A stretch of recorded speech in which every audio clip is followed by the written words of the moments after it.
Thank you to everyone who's joining us for this conversation. Want to say welcome to Oliver Bullough for joining us from the UK, and Joshua Huminski for being with us.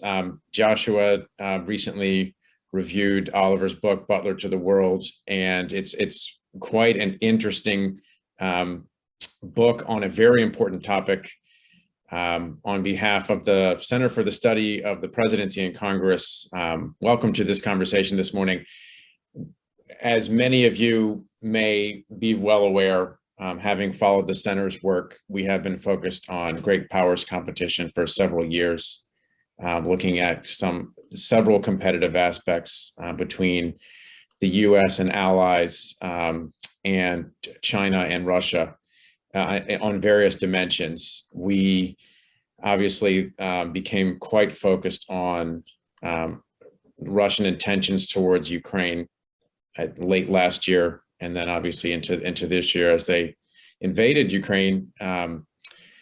We looked at some policy options early this year and actually wrote up some thoughts that Western countries ought to think about in terms of trying to come up with some economic leverage on the Russian government to try to dissuade them from invading Ukraine, persuade them to change tactics. Among those was calling out corruption and also sanctions on individuals who are in the oligarchy and related to the Russian regime. Pretty much everything that we recommended, at least threatening as potential levers, is now being implemented and tried to some various extent. A big part of that has been trying to work out how Western countries deal with the economics, disentangle themselves from various connections that have been made with oligarchic actors or supply chain issues connected to the Russian economy. It's been a challenge for the United States, but to a much greater extent to our friends in the UK and Europe. And they are working through this challenge as we speak. Oliver has very helpfully done some amazing research and writing on some of those connections from the UK perspective, and is helping us to understand what we need to know in terms of making policy recommendations about the entanglements of some of these Western economies with Russian oligarchic money. Oliver, thank you so much for offering us the time to talk us through your research and your findings and some of the top line lessons for us. I'm going to call on you in a moment to spend a little bit of time, however long you want to, just talking us through the process and the findings of the book, and what we ought to take away. And then I'm going to ask Joshua to come in and moderate a conversation. I know he has a lot of questions for you, and then bring in some audience questions into the conversation. So if that works for you, Oliver, thanks again for being willing to join us today. And the floor is yours. Thank you. Thank you very much. I'm really glad to have this opportunity to chat to you all. So obviously, we're all talking about Ukraine all the time. And there's been a lot of debate about the response from different European countries to the crisis in Ukraine, contrasting particularly the response of Germany and France and Italy on one side, and Britain and the more Northern European and Eastern European countries on the other, in terms of the kind of military assistance they've been prepared to offer Ukraine. This sort of reached, for me, its sort of rhetorical peak at the end of last week when I saw on Twitter someone had adopted a photograph of the Fellowship of the Ring from Lord of the Rings with Frodo Baggins had a little Ukrainian flag on him to show that, you know, he's the ring bearer and the crucial one, but the other members of the Fellowship all had different flags. So you had sort of Estonia and Poland and so on, but Gandalf was the US and Aragorn was the UK. So the two, you know, leading members of this coalition to defend Frodo were the US and the UK. Now, this has been a little bit, this sort of assessment of the UK's role from particularly enthusiastic Eastern Europeans and Scandinavians and Ukrainians has been a little bit dislocating for me, because I've been writing about the UK's involvement in Ukraine and the former Soviet Union for a long time. and it very much does not chime with the experience I've had over the years of seeing what the UK has done. I'm above all I'm a Russian speaker, I suppose a Russianist. I lived in Moscow for many years as a correspondent, mainly for Reuters. And I've traveled very widely in Russia and the former Soviet Union. This is my fourth book about the region. And I mean, I started off traveling to Russia rather naively in the late 1990s to live in the rather naive belief that I would be witnessing the transformation of Russia into a democratic standard European country. I was very excited by the prospect of seeing, the development of democracy in a country that had never had democracy before. Sadly, about 3 weeks, just over 3 weeks before I arrived in St. Petersburg in the autumn of 1999, Vladimir Putin became prime minister, and spoiler, he has been either prime minister or president ever since. And again, spoiler, the direction of travel has not been what I hoped it would be in the direction of democracy, but very much in the opposite direction. So my work with the books I've written have largely been attempts to work out what went wrong, who lost Russia, as it were. And I started off writing about Chechnya, which was one of my, great passions as a correspondent, and then about, Russian alcoholism and demographic collapse. But it became increasingly clear, particularly after the revolution in Ukraine in 2014, that I was missing the big problem, that behind all of these little problems of autocracy and sort of general decline that I was writing about, there was a far bigger problem, which was corruption. Obviously, as anyone who spent any time in Russia knows corruption well, you can't avoid it. You bump into it on the street when policemen shake you down for money just because you've broken some law that they've invented. But corruption as a system was something which I hadn't really tackled before. And so I investigated how corruption works as a system, how it works as a, the street shakers down, the policemen who take bribes from you, or the border guards, or the traffic police, or whatever. They are very much just the foot soldiers, and is in an entire corrupt pyramid which stretches all the way to the very top of the state. As a Ukrainian source of mine put it, you can't understand Ukraine through the lens of corruption as understood in the West, because corruption in the West is just 5% of things. In Ukraine, it's everything. And the same is true in Russia, in Azerbaijan, and Kazakhstan, and so on. The entire state is essentially a criminal enterprise. And thinking about that was very interesting, but it rapidly became clear that that wasn't enough, because if you look at where the money goes and how the money is spent, it rapidly becomes clear that Russian corruption is not only a Russian problem. Ukrainian corruption is not only a Ukrainian problem, because the money does not stay in those countries. The money is laundered through multiple different jurisdictions. That might be Cyprus, Malta, Estonia, Germany, various micro jurisdictions in the Caribbean, the Seychelles, the Maldives, you name it. And then it ends up, above all, it ends up in the UK. And the UK provides a cluster of services to the oligarchs around Vladimir Putin, which is unrivaled in its complexity and its variety among all the countries in the world. This became clear with essentially every scam I ever investigated.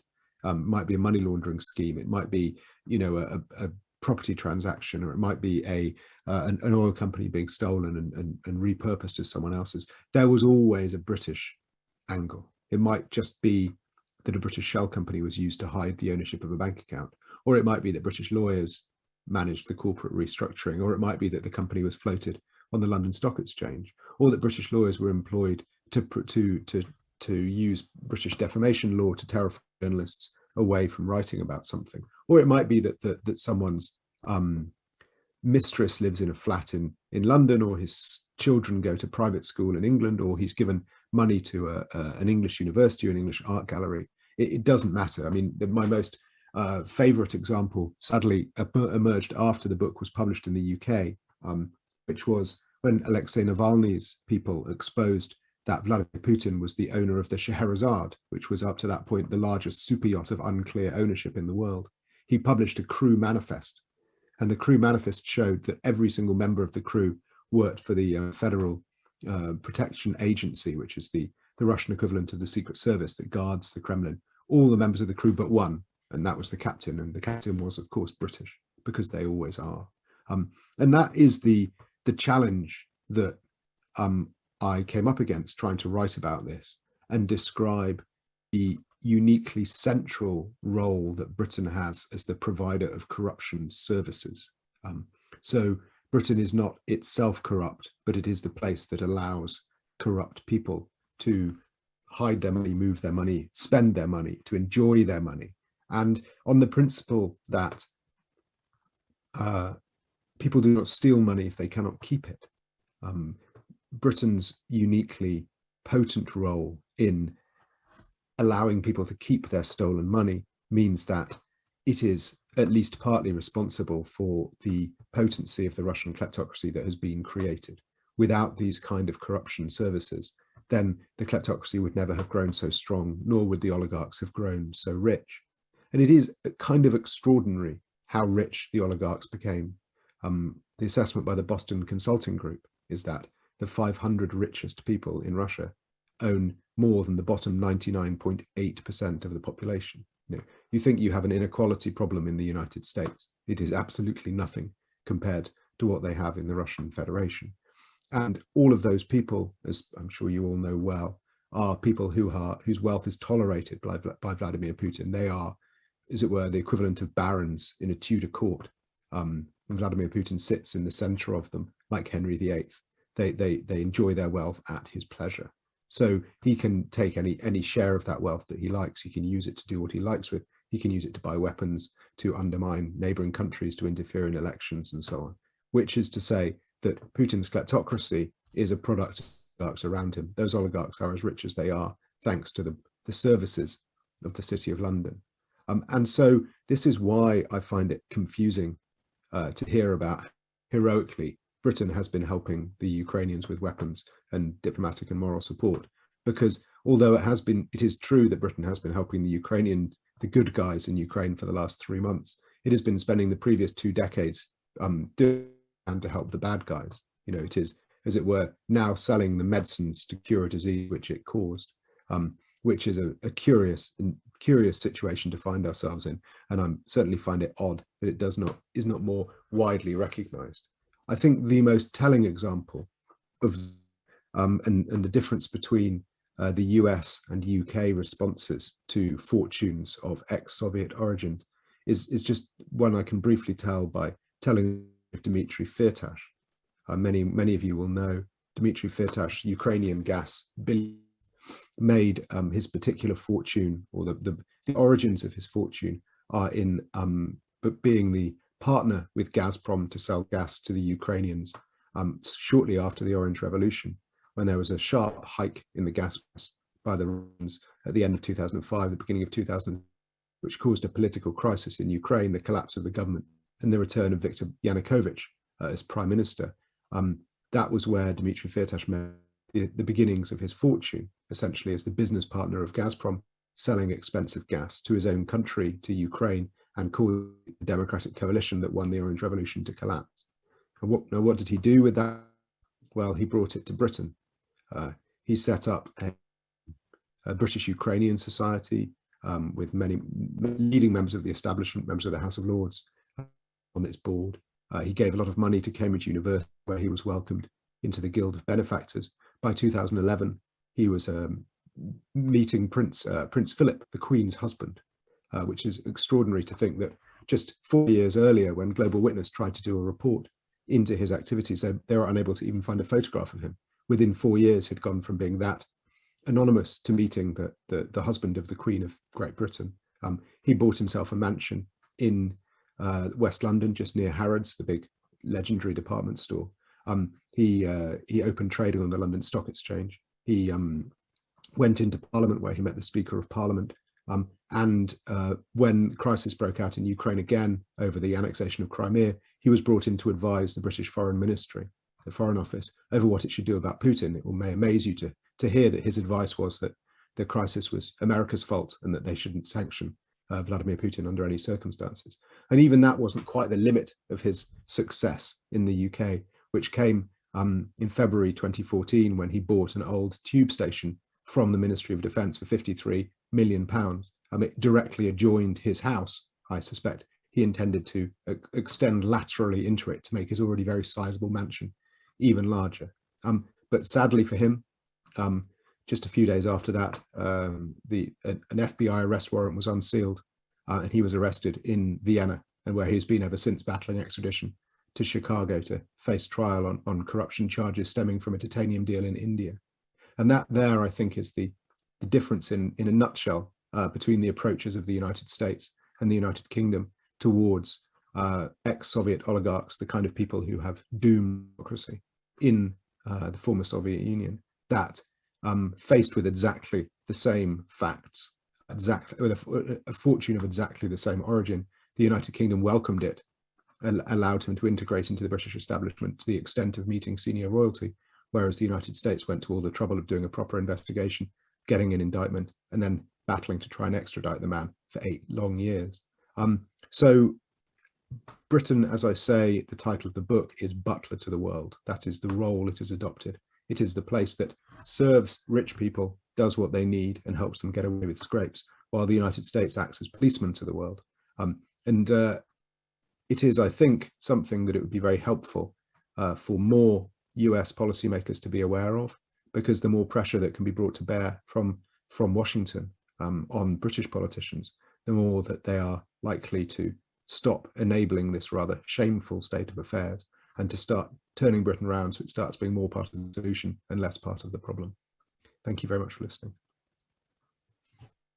Well, thank you, Oliver. Appreciate your description and your work on the book. Transparency is absolutely an important part of fixing this problem. Transparency and then taking action on what we learn is vital. Yes. Yes, let me turn it over to Joshua here to take the conversation forward. Joshua, go ahead. Thanks, Glenn. And again, thanks, Oliver, for joining us today. The book's fantastic. I thoroughly enjoyed it. For as at times depressing of a read as it was, it is still enheartening to know that certainly you're out there and others like you trying to advocate and campaign and raise awareness on this very subject. I'm curious if we can flash back to February of this year, when in the immediate aftermath of Russia's invasion of Ukraine, it seemed that there was, at least rhetorically, a change in the House of Commons and what Britain was willing to do about the kleptocracy, and at least specifically Russian oligarchs. A lot of the things that you have written about before in terms of funding for the National Crime Agency, in terms of addressing the ecosystem, it seemed like things that were necessary were finally on the table. Where do we stand today, over 100 days after the war has started? Has that rhetoric been met with action? And do you see that action following through, or is it becoming too difficult at this point and that window of opportunity has shifted? Thank you. It's a really great question and a really important one. Just going back before February to put the situation in context, as you remember, back in at the end of last year, President Biden convened a summit for democracy in which allies of the United States made various pledges of what they would do to help spread democracy around the world and to undermine autocracy. Boris Johnson, Prime Minister Johnson's pledge was to implement some important anti-corruption measures, particularly around transparency of ownership of property and transparency of Britain's very troubling shell company system, which would allow, which would make it harder, if properly implemented, to launder money through the UK kind of financial system and to launder money to end up in the very, very well endowed UK property market. By the end of January, a government minister had resigned live in the House of Lords over the fact that Boris Johnson had gone back on those promises that he made to President Biden, had decided not to do those things and would not be any concerted effort against financial or economic crime. It was a very depressing time, to be honest, in a depressing period that after that Boris Johnson was prepared to break promises even to the President of the United States. Then, of course, the invasion of Ukraine happened and the debate changed radically. There was a sudden awareness in public life here that having provided this safe haven for questionable fortunes from oligarchs of Russian or other countries was a bad idea, that it had essentially, as I laid out earlier, had essentially helped cement the kleptocracy in power, and that was something that we shouldn't have been doing. Like other Western countries, Britain sanctioned a broad spectrum of Russian oligarchs and associated people. We were a little bit slower off the mark for whatever reason, but eventually, after a slow start, Britain kind of caught up and has sanctioned a wide range of people in a way that was initially quite heartening. I felt it did show a degree of seriousness about the size and the scope of the challenge that we're up against, and because of Britain's role as a safe haven for assets from Russia and the former Soviet Union, there's a lot here to sanction. In Britain and its associated offshore territories, property here, funds in like the island of Jersey, I think sees $7 billion linked to Roman Abramovich alone, huge quantities of money.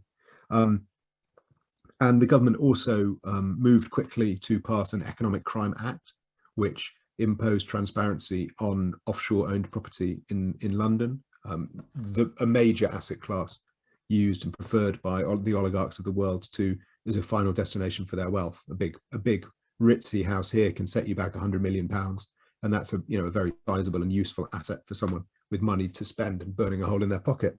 And the government has also promised a second economic crime bill later in the year that would impose a degree of order on Companies House, which is Britain's corporate registry, which has been implicated in some of the most, well, actually in all of the most egregious money laundering schemes of recent years, including Danske Bank scandal, Swedbank, ABLV, and the big Baltic state scandals, which moved into billions of dollars out of the former Soviet Union into the West. Again, this was heartening, having gone from a situation that a government minister resigned to having, not just one, but two economic crime bills in quick succession. It felt good. But time has moved on, and it feels a little bit like the sanctions were not the beginning of an effort against the oligarchs, but the end. There hasn't been any real sign that this is going to amount to anything else, and also no real, or certainly not I've heard, no explanation of what the sanctions are for. What are they supposed to achieve? Are they deprive Vladimir Putin of the use of these assets? Are they supposed to confiscate these assets? Are they supposed to use them as compensation for the Ukrainian people? There's been no explanation, and that goes on. The more it feels like that there is no strategy. This was a response, a pure reaction to a crisis without any over strategy behind it. There's been a couple of, frankly, rather ludicrous gimmicks by particular government ministers. Michael Gove, one of the close allies of Boris Johnson, suggested that Ukrainian refugees could be housed in the oligarchs' mansions, which is, if anyone knows British history, is absurd. We didn't even house Londoners in mansions during the Blitz. It's not going to happen now. And as for these Economic Crime Bill and Economic Crime Act and the forthcoming Economic Crime Bill, I worry that they are falling to a previous pattern of initiatives to tackle economic crime we've seen in the past, where promising laws are passed and passed before. 2017-18, we had unexplained wealth orders, which at the time were considered to be the silver dealing with oligarch fortunes. There have been others going back even further, that these measures are passed into, then the resources of necessary to actually turn them into concrete action are not provided by the government. We end up with the laws essentially being a PR act for the government that is able to pass a law, show that it's doing something. It doesn't only do this in the realm of economic crime, it also does it in the environment, for example, but it's particularly notable in economic crime that they pass a law, can say we're doing something, and then attention moves on and nothing really happens. They like the announceable, which is the passage of a law, but they don't really bother with the hard grind of making the law amount to something. The enforcement agencies here remain extremely underfunded in comparison to what you have in the United States. One of the main gimmicks that followed the invasion of Ukraine was Boris Johnson announcing the creation of a kleptocracy unit or a kleptocracy cell within the National Crime Agency, tasked with investigating kleptocracy. That was essentially just a rebranding of an already in existence international corruption unit, which has been trying quite hard to do what it can, but its budget this year has been cut from 5.3 to £5 million, which is about $6 million, which is nothing when you're faced with a problem as large as international kleptocracy.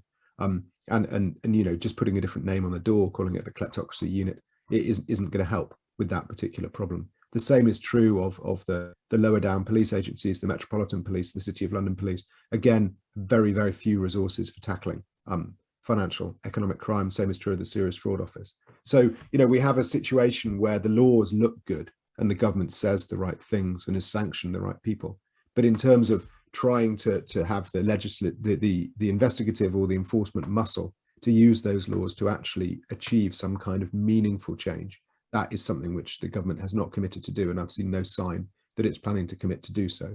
That will probably require a change of government, to be honest, before anything of that nature happens. So again, this is it is something which it pays to be aware of, because if you were just looking on the surface of what the British government does, you might find yourself thinking that it was doing the right things, when actually all it's really doing is sort of government by headline. It's passing laws or just announcing policies like housing refugees in mansions, which never come to anything and are only intended to dominate headlines for a news cycle anyway.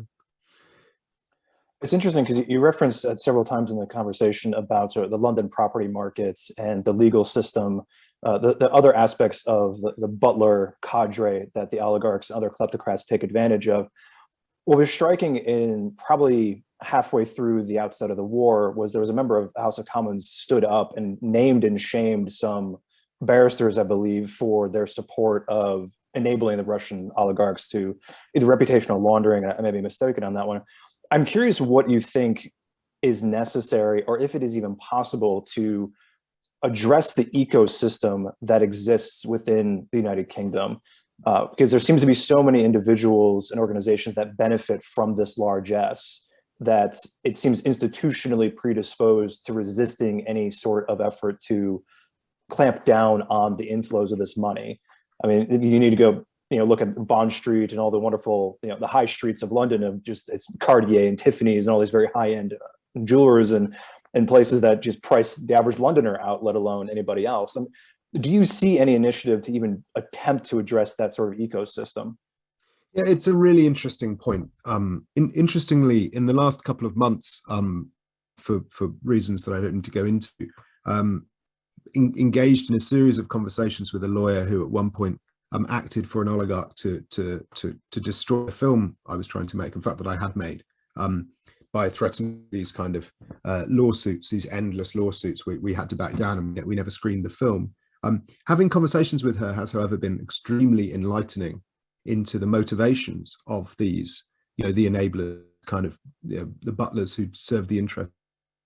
Because, without having too much in the past, I suppose I'd always had the idea of them as sort of cackling with evil glee about what they were inflicting on the world, rather like Scrooge McDuck diving into a pool full of gold coins and swimming through them, as if they were like some sort of pantomime villains generally destroying the world. That isn't how they are at all, of course.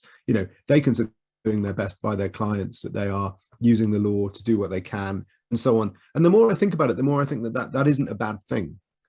We need lawyers who do their best by their clients, and what's missing is the other side of the battle, right? We have an extremely well-financed, motivated, well-armed army on the side of the oligarchs, and on the other side there's nothing, or practically nothing. That's the problem, is that you have lawyers with no lawyers acting for journalists with no resources, lawyers acting for the government with no resources, and obviously they fold at every time if ever they pick a fight with the oligarchs in the first place. I think that there are obviously some lawyers, some accountants, some company formation agents who are acting illegally, for criminals and moving criminal wealth, investing criminal wealth, and those people should be prosecuted. If however someone is representing entirely legally someone who has legitimate legal reasons to need representation, by all means, that's fine. I don't have a problem with that. So again, this goes back to the core problem, which is that legal proceedings are very expensive, and there's only one side that's really bringing a gun to this particular fight. The other side is turning up with a stick, because they're so underfunded in what they need to do. And I was doing an event at a book festival a couple of days ago, and after the event, an investigator from one of our big, supposedly potent investigative and enforcement agencies, came up to me and just said, thanks, she'd read the book and she'd enjoyed it. And I was saying, is there anything I should be writing about? What topics am I missing out? And she said, no, just keep saying that we're doing our best, but there are so few of us. And she was talking about how difficult she's practically in tears, just talking about how hard it is to do the work that she and her colleagues are trying to do when they're constantly under this constant legal barrage from people with far more money and far more time and far more lawyers than they do. And so that's the challenge. It's having lawyers who act for rich people, it's what lawyers do. That's fine. But what we need is lawyers who also act for the rest of us. That's what we're missing. And that again is a political question that's on the government. The fact that it's not resourcing the National Crime Agency, the Serious Fraud Office, and the other investigative and enforcement agencies properly is a political problem. So it always goes back to that. Speaking about the political problem, do you see it now as being more politically palatable to go after Russian oligarchs specifically? Because if we look at it more broadly, it's not just Russians that take advantage of the kleptocratic system and the Butler services that exist. It's money outflows from Africa, it's money outflows from the Middle East, from Central Asia and beyond, and I imagine increasingly China. Do you see that as being an obstacle to really tackling the system, because there is those oligarchs and then there are our oligarchs? Yeah, it's a real problem. It is a real problem. Again, back in February, I felt, okay, we can talk about Russian oligarchs and then we can pivot to talk about all oligarchs. But that hasn't happened. The focus remains exclusively on Russian oligarchs.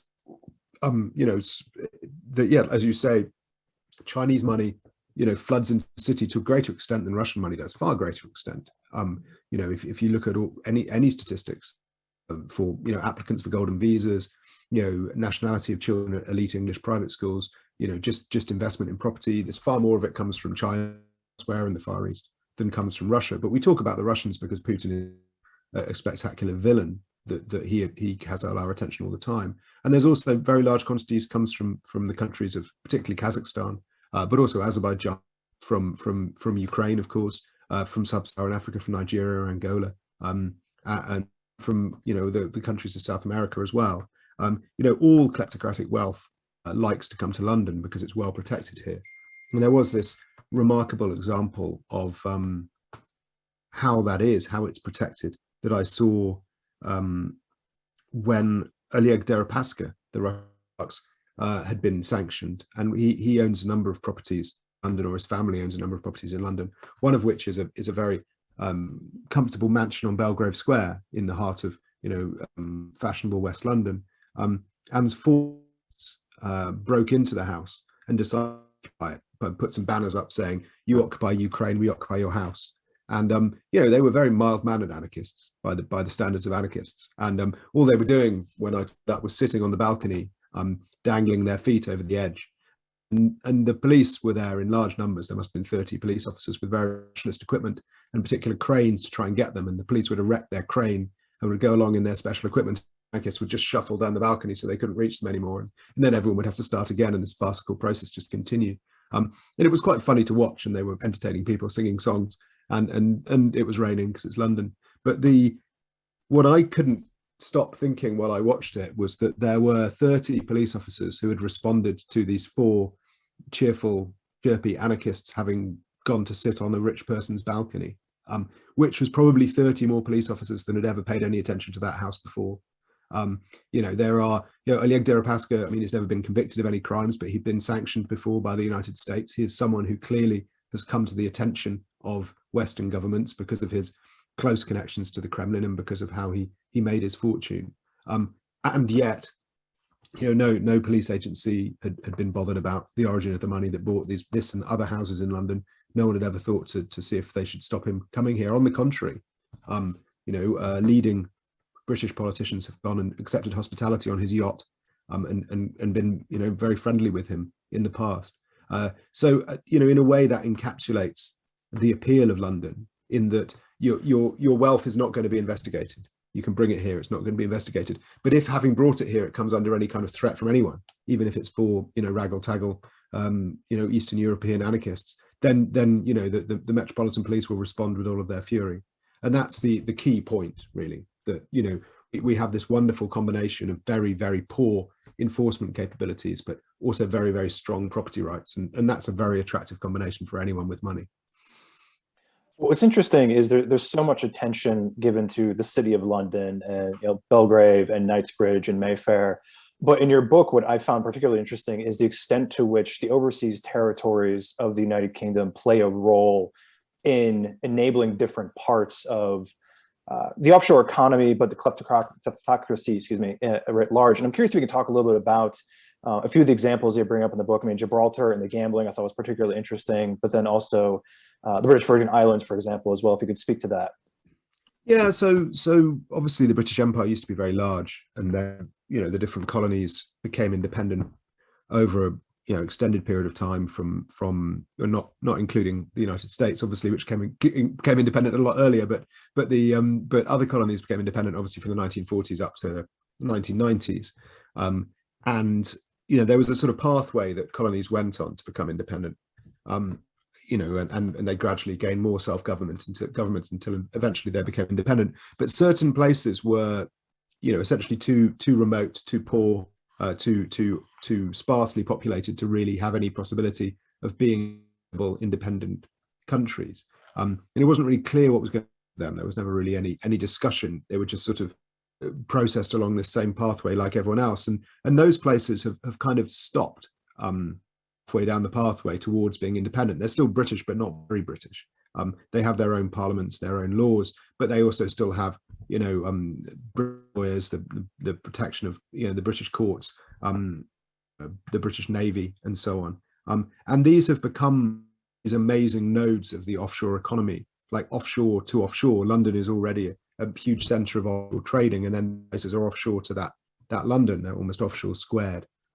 And what they provide is a sort of reassuring facade of Britishness, but without any even without any scrutiny of any kind from, you know, even the very underfunded British law enforcement agencies were not able to have any scrutiny there. And the British Virgin Islands is probably the most notorious example. Until the 1970s, it was by far the poorest and most obscure colony in the British Empire.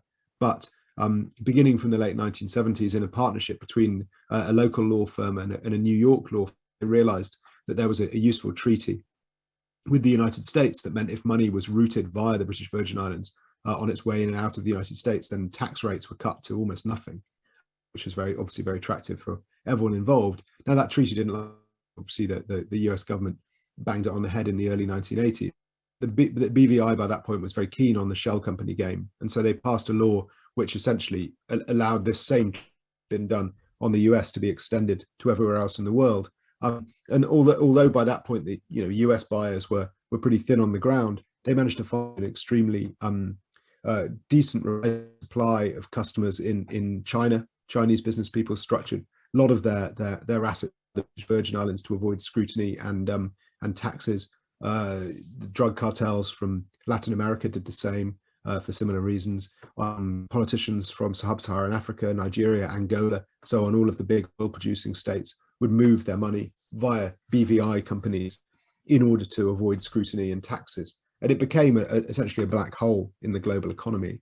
And it's the sort of alarming thing is the fact that this was sort of known, really, that this was happening. I mean, it's become notorious now, but even back in the 1990s when it really took off, this was known that this was happening. It was written about and sort of more or less public knowledge. But the British government didn't care because their main priority was not to have to subsidise the British Virgin Islands. As long as the British Virgin Islands could make a living of some kind, they didn't really care what was happening. And that was essentially what happened. They left it as long as it didn't ask them for money, they just left it in peace. So it developed this living, you know, rather like an abandoned child out on the streets making a living as a pickpocket, you know, because its parents don't want to have to give it any pocket money. That's more or less what the BVI was doing. And we see that same model happen more broadly in other overseas territories. The Cayman Islands now is a major center of fund management, but back in the 1990s, it was where the planes flew out of Miami to in order to offload their cargo of US dollars, which could then be packaged up, put into a sort of shell bank and sent straight back into the US banking system. You know, it existed as a sort of implausibly deniable money laundering hub for the cartels moving cocaine and marijuana into Florida and and other US states. The same is true of Gibraltar in a different way. Gibraltar's speciality is in gambling. Essentially, many offshore gambling companies have set up in Gibraltar, which used to just be a naval base without any real other economy. Now the naval economy is insignificant there. It's all about gambling. But there's very little gambling actually in Gibraltar. It's not like Las Vegas. If you go there, there is one casino for the tourists, and there's a betting shop just where you can bet on British sports races as you can in any small British town. But the vast majority of its economy is based on gambling, and that is gambling in other countries. It's enabling gambling in other places, whether that's the UK or Spain or wherever. So essentially you end up with the same model as the BVI. The BVI was enabling corruption elsewhere and making money for the BVI. Gibraltar is spreading gambling elsewhere or making money for itself. The Cayman Islands was enabling money laundering elsewhere or making money for itself. And that's actually just a miniature version of the entire butlering business model. Britain is making money in fees from wealthy foreigners to allow them to get around whatever problems they have elsewhere, and without asking any questions. It's a decidedly amoral way of making a living, but it's a very profitable one. But the BVI now has a living standards, pretty much standard European on the European average, which is pretty amazing for a place that just sort of 40 years ago was people were living in subsistence agriculture. It was just incredibly poor. It's been an amazing advance for them, and that's a little bit difficult to reverse out of once a country has built up a hugely well networked criminal economy. How do you stop it being that? And that's a real challenge that the UK has to face. It's quite interesting watching Premier League now and seeing the proliferation of various gaming websites and advertisements that are there. It's everywhere.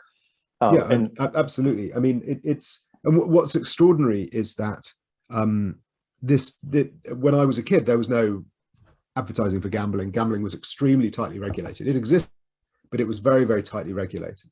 The reason it became liberalized, it wasn't like there were demonstrations on the street, give us gambling adverts. There was public pressure for it to be liberalized. It was only because the gambling companies moved to Gibraltar, where they were able to operate freely, that essentially the British government then had to give in and allow this to happen. It was almost sort of Butler Britain using its Butler services against itself. And now we have huge problems with gambling addiction and assorted misery, related misery here because of this proliferation of uncontrolled online gambling. And that is, a consequence of Gibraltar providing this safe haven. But it's exactly the same issue as the corruption that has been enabled in places like Angola because of the secrecy provided by the British Virgin Islands. Now, I mean, there is a little bit of progress in this area, thanks to some backbench members of Parliament. That a law has been passed to impose transparency on the overseas territories. So hopefully they will stop being these sort of such egregious vendors of secrecy. But the law hasn't really come into effect yet, and so we don't yet know what will result from it. On the legal front, I'm curious, there was discussion, if I'm not mistaken, last year on adopting something similar to what the United States has in terms of a Foreign Agent Registration Act. And I believe in one of the bills that was before the House of Commons, the proposal was actually stripped out from what finally passed. And I'm curious what your thoughts are in terms of adopting something similar to that to increase the level of transparency within the United Kingdom, but also the United Kingdom's politics, because it seems that certainly the Conservatives have been under increasing pressure for accepting funding from either directly connected or tangentially connected Russian oligarchs or enablers around them. I'm curious if you see that progressing, if that's a measure that would help the transparency, or what needs to be done on that. Yeah, it's true. There has been a lot of debate around money in politics, money in lobbying, a lot of concern around that. For a long time, Britain has operated on a sort of constitutional principle, which people rather sarcastically refer to as the good chap principle, which is that we don't really need restrictions on these things because everyone's a good chap and they wouldn't really do anything bad anyway. you know, it's possible that Boris Johnson's lasting service to his nation is to explode the myth that our politicians are good chaps and can be relied upon to do the right things. You know, he's just lost his second ethics advisor in 2 years. These people he handpicked and appointed himself. People have been so appalled by his behaviour that they've resigned. You know, so it is perfectly possible. I mean, he appointed the son of a Russian oligarch to the House of Lords. We now have a Baron of Siberia. You know, his behaviour has been so sort of beyond anything that anyone previously attempted that I think we can be, you know, fairly certain that whoever comes after him will bring in some tighter restrictions on money in politics and the kind of lobbying that has been allowed by members of the House of Lords and others without anyone really any the wiser that it's happening. However, I don't think we can rely on him to do it. You know, he has a noted track record in doing the wrong thing when it comes to kleptocratic money. What little scrutiny we have had into Russian interference in the UK came from Parliament's Security and Intelligence Committee, which oversees the security and intelligence services.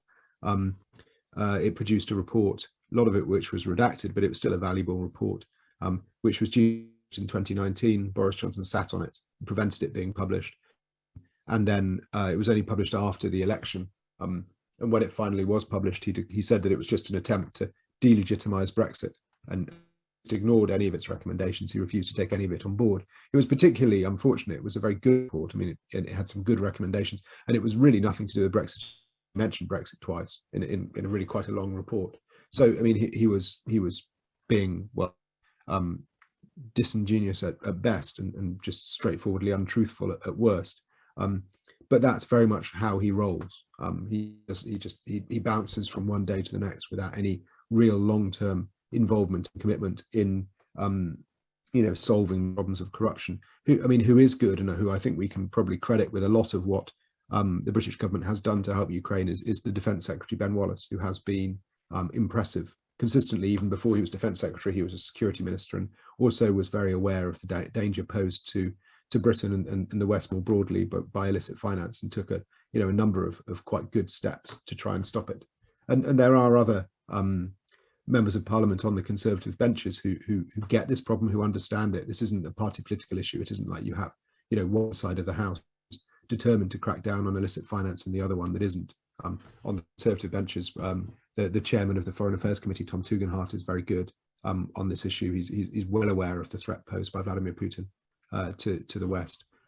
Kevin Hollenrake is another one who's also very good. So it's not like this is a divided along party lines. One side wants to solve the oligarch problem and the other one doesn't. It's much more sort of individual based than that. So I am hopeful that whoever comes after Boris Johnson, whether there is a change of party in government or just a change of personnel, that they will be better than he is, and that we may end up with some more chunky measures against things like you mentioned, against things like lobbying.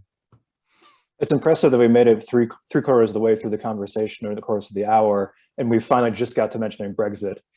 And I'm curious because in the book, it's quite interesting. You open with the sort of post-Suez crisis and Britain attempting to find its sort of place in the world, having the power dynamic between the United States and the United Kingdom having shifted. Brexit has happened, and it seems unclear the direction in which the country is going to go in terms of its relationship with Europe, but the global economy more broadly. I mean, the Prime Minister released his Global Britain report, and there's a lot of talk about tech sector and scientific investment and trying to maintain that presence in that role.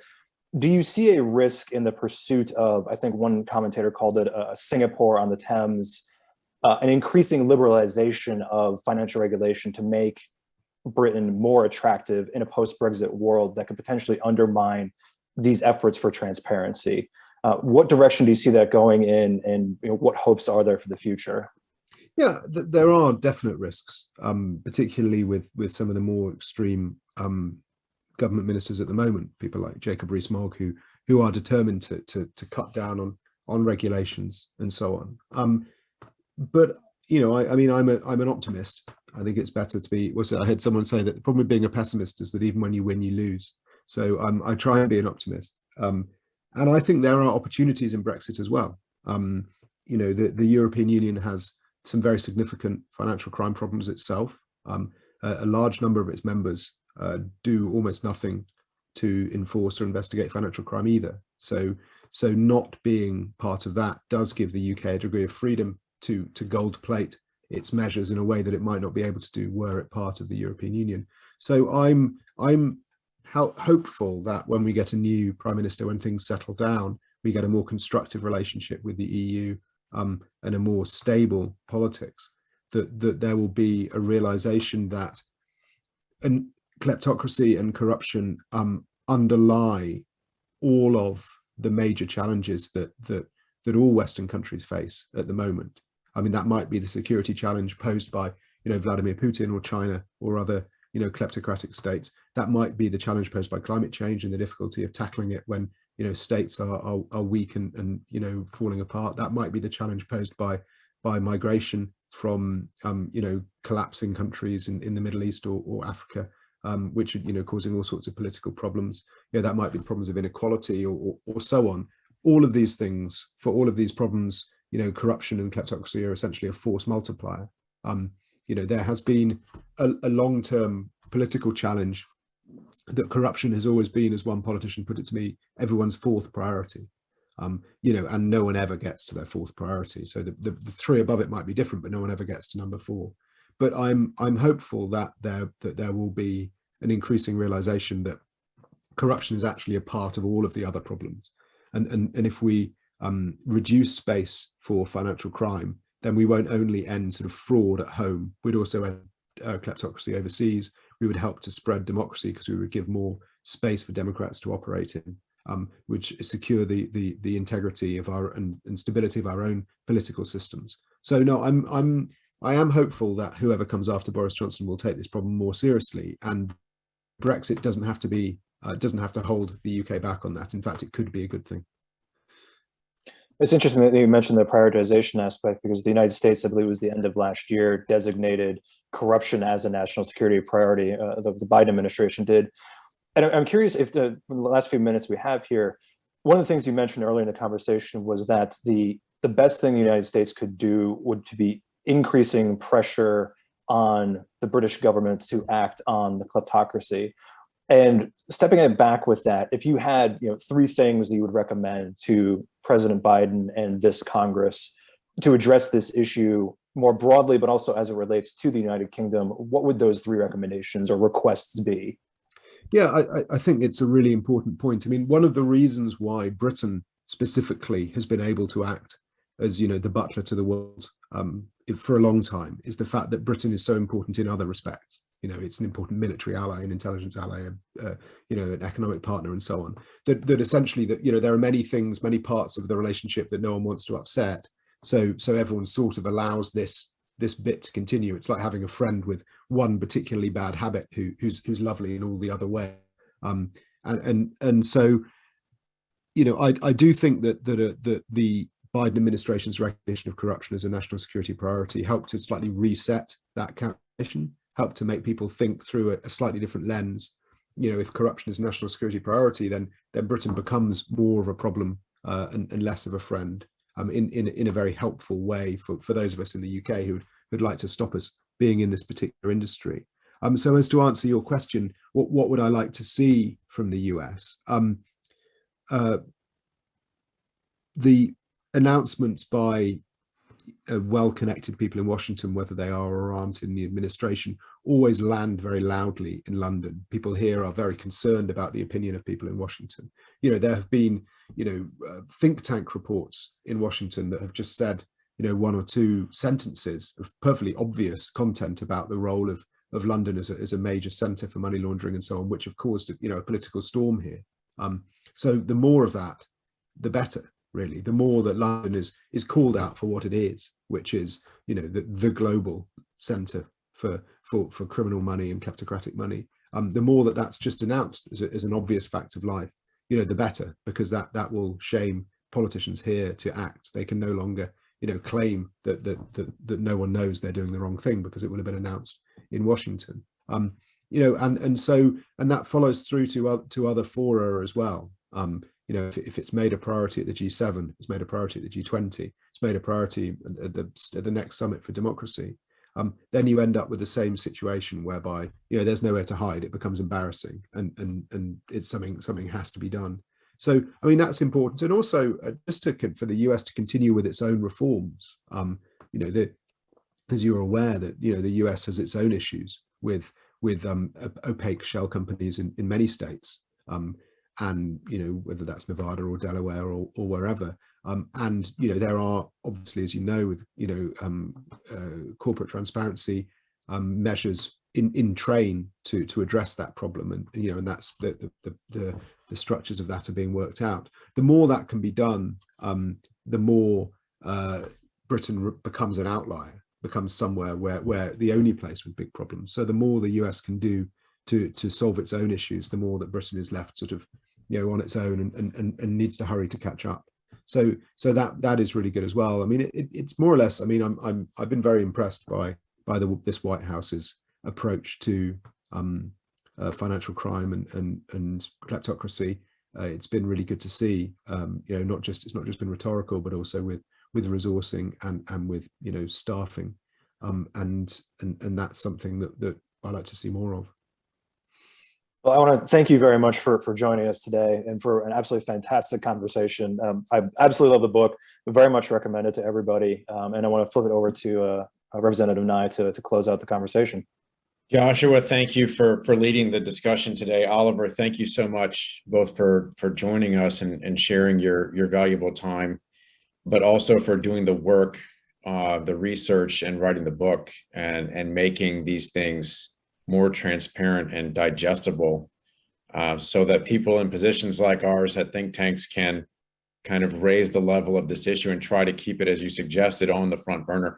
I think the discussion presented some very interesting notions of the need for self-reflection, the nature of our ability and willingness to respond to a crisis that not only requires us to act against some foreign adversary undertaking terrible behaviors, but also to reflect back on our role, our long-term role in enabling some of the deep-seated challenges here.